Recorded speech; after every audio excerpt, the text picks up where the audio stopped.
ఇప్పుడు 75 సంవత్సరాల నుంచి హిందూస్ ఇది ఫేస్ చేస్తున్నారు. గట్టిగా నేను హిందూ అని చెప్తే అది పెద్ద అంటే అమ్మో ఏమనుకుంటారు, ఇక్కడ ఏమి ఇబ్బంది జరిగిద్దు అనే పరిస్థితిలో ఉన్నారు. ఎందుకు 70 సంవత్సరాల నుంచి ఎవరు ముందుకొచ్చి మాట్లాడుతున్న వాళ్ళు ఎవరు లేరు? ఇంతమంది పొలిటీషియన్స్ ఉన్నారు, చాలా మంది సీఎంలు పిఎంలు మారుతా ఉన్నారు, ఎవరు మాట్లాడలేకపోయారు. నీకు అర్థం కాని విషయం చెప్తా. ఎందుకు మాట్లాడరంటే హిందూ ఓటర్స్ పోలరైజేషన్ కాలేదు. మీకు ఇందాక చెప్పా, హిందువునని ఫీల్ అవ్వట్లేదు. నేను రెడ్డి, నేను శర్మ, నేను కమ్మ, నేను అది, నేను ఇది, చివరికి మట్టి. అది అక్కడ వచ్చింది. నువ్వు హిందువుగా ఫీల్ అవ్వు, మొత్తం ప్రపంచం కూలైపోద్ది. మొన్న అరబిక్లో భారతం రామాయణం ట్రాన్స్లేట్ చేసుకున్నారు, ప్రధానమంత్రి దాన్ని రిలీజ్ చేశారు. ఇప్పుడు ముస్లిమ్స్ కానీ క్రిస్టియన్స్ కానీ అంటే వేరే ఏ రిలీజియన్ చూసినా వాళ్ళు అలానే ఫీల్ అవుతున్నారా? కాస్ట్లు అన్ని పక్కన పెట్టేసి రిలీజియన్ మేమంతా ఒక ఖచ్చితంగా చెక్ చేసుకోగలుగుతామా? ఇప్పుడు నేను ఇందాక చాగంటి గారి ఉదాహరణ ఎందుకు తెచ్చాను, ఆయన ఇంటికి వెళ్ళిపోయి ఆయన్ని పాప ఆయన నేను మిమ్మల్ని బాధ పెట్టుంటే క్షంతవ్యుణ్ణి అన్నాడు. ఎందుకని? కేవలం కులం ఆధారంగా వెళ్ళారు అంతే. కృష్ణుడి మీద ఏం ప్రేమ కాదు, రావణుడి మీద ఏం ప్రేమ కాదు. వాళ్ళు పూజించే కృష్ణుడిని రోజు ఈ పనికిమాల పాస్టర్లు బోల్డ్ తిట్లు తిడితే ఈ ఎదవలకి ఏ పౌరుషం రాలే. హిందువులు ఏ రకంగా మారితే దేశం బాగుపడిద్ది అని మీరు అనుకుంటున్నారు? Very simple. జాతీయ భావం కలిగి ఉండాలి. ఇది నా దేశం అని ఫీల్ అవ్వాలి. ఇప్పుడు 370 ఆర్టికల్ తీసేశారు, గుర్తుందా? 6 ఏళ్ళు ఓకే, 6 ఏళ్ళు ఐ థింక్. అది తీసేసిన వెంటనే నేను అక్కడ ఉన్న మా నలుగురితో ఓ పాట పాడాను. వాళ్ళు కూడా అసలు వాళ్ళకి ఆ పరిచయమే లేదు పాట. వెంటనే వాళ్ళు దాన్ని కోరస్ అనుకున్నారు. ఏం పాట అది? మాదేనో హిందుస్థాన్, మాదే మాదే మాదేనో, మాదేనో హిందుస్థాన్, మాదే మాదే మాదేనో. ఘన ఘన ఘన ఘన గంటారావం గణగర్జనగా వినిపిస్తాం, రెప రెప రెప రెప రిక్కల దాకక గగన పతాకం ఎగరేస్తాం, నింగిదాకు శృంగాల దాకా మన దేశ గౌరవం నినదిస్తాం. మాదేనోయ్ హిందుస్థాన్, మాదే మాదే మాదేనోయ్. ఇప్పుడు హిందువులు లైక్ మీరు చెప్పిన దాని ప్రకారం చూస్తే క్యాస్ట్ ఫీలింగ్ ఉంది, ఇదంతా పోతే కానీ ఇది అవ్వదన్నారు. ఇప్పుడు మీరు ఒక్కళ్ళు ఒక వీడియోలో చెప్తే జరగదు. ఇప్పుడు నాకు ఒక క్యాస్ట్ ఫీలింగ్ ఉంది, ఇక్కడ ఉన్న అందరికీ తల ఒక క్యాస్ట్ ఉంటుంది, వాళ్ళకు కూడా క్యాస్ట్ ఫీలింగ్ ఉంది అనుకోండి. ముందు మనము గొర్రెలాగా, ఇప్పుడు నేను ఒక హిందువుని అనుకోండి, సపోజ్ నాకు ఒక కులం ఉంటుంది, వాళ్ళకు ఒక కులం ఉంటుంది. ముందు మా కులం నుంచి మేము బయటపడి మేము హిందువు అనేది మేము రియలైజ్ అవ్వాలి. అది రియలైజ్ అవ్వడానికి మీ ప్రయత్నం ఏం చేస్తున్నారు? ఎందుకంటే మీరు ఇంత 2400 వీడియోలు చేశారు. సో వాళ్ళు 24,000 వీడియోలు. సో హిందువులు ఆ కాస్ట్ను పక్కన పెట్టి మేమంతా హిందువులం, భారతీయులం అనేలాగా మీరు ఏం చేస్తున్నారు? మార్పు తీసుకురావడానికి మీరు ఏ ప్రయత్నం చేస్తున్నారు? చాలా ఏ రకంగా అంటే మీరు ఏం చేశారు అని కాదు, ఎలా చేయొచ్చు అనేది యూత్కి. ఎందుకంటే రేపటి యూత్ మళ్ళీ చెడిపోకూడదు. ఇప్పుడు మేము ఆల్రెడీ అక్కడి నుంచి వచ్చాము, మేము చెడిపోయి ఉండొచ్చు. అట్లీస్ట్ నెక్స్ట్ జనరేషన్ కైనా వాళ్ళు అసలు నా అంబిషన్ అదే. వచ్చే తరం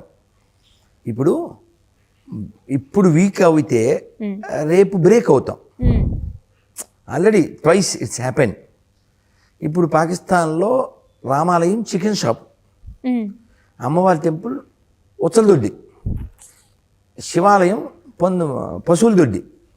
ఎందుకంటే అక్కడ రాక్షస మోక ఉంది కాబట్టి వాళ్ళకి రెస్పెక్ట్ ఏమి ఉండదు కాబట్టి. ఇతర మతాలను గౌరవించడం అనే కాన్సెప్ట్ వాళ్ళకి లేదు.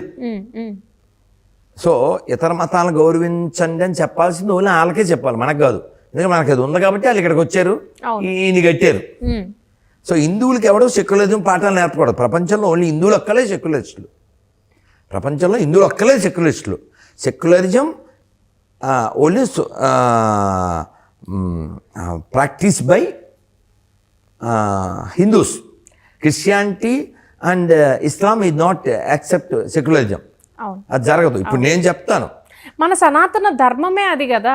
అదే నేను ఉన్నానమ్మా, నా నోటితో జై శ్రీరామ్ అంటాను, అల్లెలో అనగలను, అల్లాహు అక్బర్ అనగలను. అటువైపు అది రాదు. ఎందుకు రాదంటే అదొక మూఢత్వం.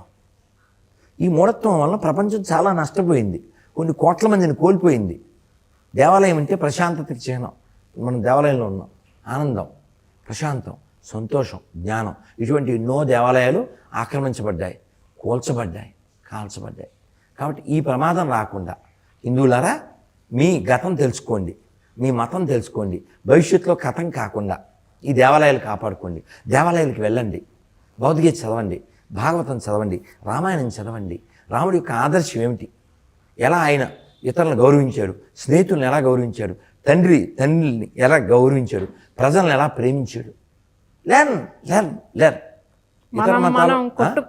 మనం కొట్టుకోకుండా ముందు మనం తెలుసుకోవాల్సింది ఎంత వదిలేసేసి కులం కోసం.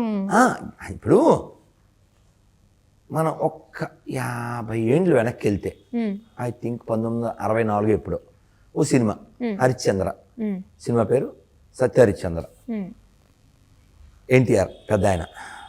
అందులో ఈ కాటి కాపరి రాజనాల ఆయన పెద్ద తలపాగా పెట్టుకుని పాట పాడతాడు, ఇలా బుధ మీద కర్రెట్టుకుని ఇలా ఊగుతూ, కులములో ఏముందిరా సోదరా, మతములో ఏముందిరా, మట్టిలో కడిసేటి మడిసికి భేదమేముంది ఏముందిరా, జంగాలంతా శివుడే అంటారు, దసరులంతా విష్ణువు అంటారు, హై హై జంగాలంతా శివుడే అంటారు, దసరులంతా విష్ణువు అంటారు, దాసరి జంగము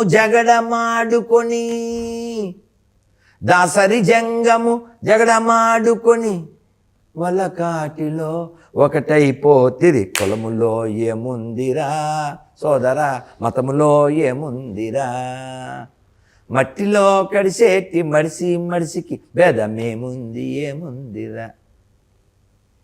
ఇప్పటికే మన మతం చాలా వరకు ఇదైపోయిందనే చెప్పాలి. అంటే ఎందుకు జరుగుతుంది, మన మతంలో లేనిది ఇంకొక మతంలో ఉందని నమ్మి ఇంకొక మతానికి ఎందుకు మారాల్సి వస్తుంది? వాళ్ళు ఏ సిచ్యువేషన్లో వాళ్ళు మారుతున్నారు? గుర్తుపెట్టుకోండి, ఎవరైతే మతం మారుతున్నారో వాళ్ళకి ఇదేమీ తెలియదు, అది కూడా తెలదు. అటు ఇటు కాని హృదయముతోటి ఎందుకురా ఈ గొర్రెల బతుకు. యాక్చువల్గా వాడికి అది తెలియదు, ఇది తెలియదు, కాబట్టి అడగండి. ఏమీ తెలియక ఏం చేయాలో తెలియని పరిస్థితుల్లో అలా అంటే they are not taught, they are not learned. వాళ్ళకి ఎవరు నేర్పలేదు. మీకు అర్థమైందా? మీరు ఇందాక చెప్పారు, మీ పుట్టినప్పటి నుంచి మీకు ఊహ వచ్చినప్పటి నుంచి ఒక మంచి నియమానికి మీరు కట్టుబడి ఉన్నారు. గ్రేట్, వి సాల్యూట్. మీరు అలాంటి పెంపకంలో మీరు పెరగడం, అమ్మా నాన్న అమ్మ ఇబ్బంది పడతావరా అని చెప్పినా అలా స్టిక్ ఆన్ అయి ఉన్నారే, దాన్ని నిష్ఠ అంటారు. ఈ నిష్ఠ నీకు ఉండాలి. అది ఎప్పటి నుంచి రావాలి? బాల్యం నుంచి రావాలి. మనం ఏం చేస్తున్నాం? పిల్లల్ని బాగా చదువుకో, ఫ్రీడమ్ పేరుతో బాగా చదువుకో, ర్యాంకులు వస్తే చాలు, మార్కులు వస్తే చాలు. ఆ పిల్ల బొట్టెట్టుకుందా లేదో చూడవు, గాజులు వేసుకుందా చూడవు, ఎవరితో చాటింగ్ చేస్తుందో చూడవు. ఒకరోజు హఠాత్తుగా జరగకూడదు జరుగుద్ది. మస్తాను సాయి అనే ఒక దర్గా నిర్వాహకురాలు కొడుకు గుంటూరు, అతను దాదాపు 300 మంది అమ్మాయిల్ని ట్రాప్ చేశాడు. వాళ్ళకి డ్రగ్ ఇచ్చి వాళ్ళతో చేయకూడనివన్నీ చేసేసి దాన్ని వీడియోలు కూడా తీశాడు. ఆ వీడియోలు కూడా వీళ్ళ దగ్గర ఉన్నాయి, వీళ్ళు ఏమంటారు ఈ ఛానల్స్ వాళ్ళ దగ్గర ఉన్నాయి. నేను ఎవరో ఫోన్ కూడా చేశారు, చాలా దారుణంగా ఉంది, వాడు చాలా దారుణంగా చేశాడు అని చెప్పారు.